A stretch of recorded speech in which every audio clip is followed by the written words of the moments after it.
పరమాచార్య వారి పరమభక్తులైన ఒక కుటుంబం వారి దర్శనానికని చెన్నై నుంచి కాంచీపురం కారులో బయలుదేరింది.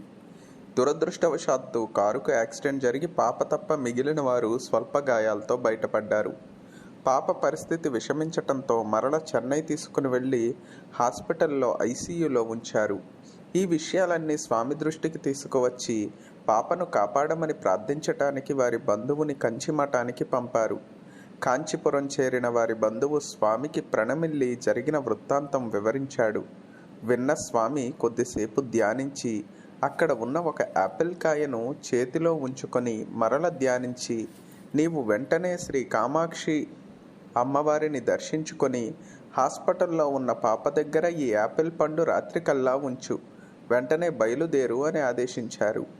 వచ్చిన బంధువు అమ్మవారి దర్శనానికి వెళ్ళి ఆకుపచ్చని పావడాను ధరించి చిరునవ్వుతో కారుణ్యం వర్షించే జగజ్జననికి నమస్కరించి చెన్నై చేరుకొని పాప తల్లిదండ్రులకు విషయం వివరించాడు. వారు స్వామివారిచ్చిన పండును పాప తల వద్ద ఉంచారు.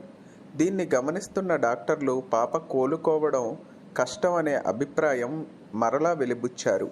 స్పృహలేని పాప తప్ప మిగిలిన వారంతా మేల్కొని పాపని కాపాడమని శ్రీ కామాక్షిని మహాస్వామిని ప్రార్థిస్తూ రాత్రి గడిపారు.